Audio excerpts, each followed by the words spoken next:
Hey YouTube, I'm gonna talk just a little bit more about my process with this bridge. Um, it's gonna be my first single ever released. Um, as you can probably hear, it's not really mixed. Um, a lot needs to be done, so I hope there's some grace there, but I hope the ideas really come through. Also, I will show you how I adjusted the horn section to kind of let the bridge breathe. Thanks for watching. So you will notice right away that this is a very dynamic ending to this section of the song. We have a lot of stuff going on.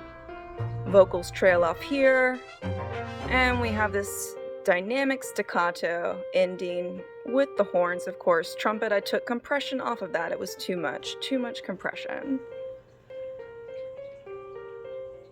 Now we're finally back to where we were yesterday with this trombone trumpet dilemma. So what I did is take some key elements out here. I believe I did show you guys this. So I actually had 4 of these things going on. Too much, right? It really was. What I did was I realigned these trumpet pieces, and I only allowed 2 to play at just that sweet spot. So one thing I really super focused on with this bridge is finding ways to create percussive elements with different sounds, particularly strings and staccato. So that's something I totally recommend. Find your beat, and then find ways to like creatively allow different instruments that aren't traditionally percussive to come in and serve as placeholders or hits for your drum that you will, let's just say maybe you'll elaborate it later, you know? But like right now, you're using that beat to flow around, you know, to dance around and to establish a choreography around. So I did something very simple here. These hits, whether there's the staccato or the pizzicato, essentially function as like really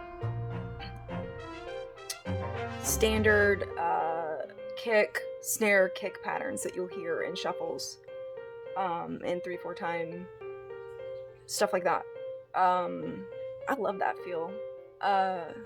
So a lot of times if I'm writing in 3/4, I'll want to focus on that type of pattern. It never gets boring to me. It's always fulfilling. It's the most fun to play on the kit. So I do find myself, just personal preference, just like you might find a personal preference in a style or a sound that you like, finding ways to, if you prioritize bass and drums, if you like this or that, you find ways for other instruments to accentuate, to elaborate, and to just totally, you know,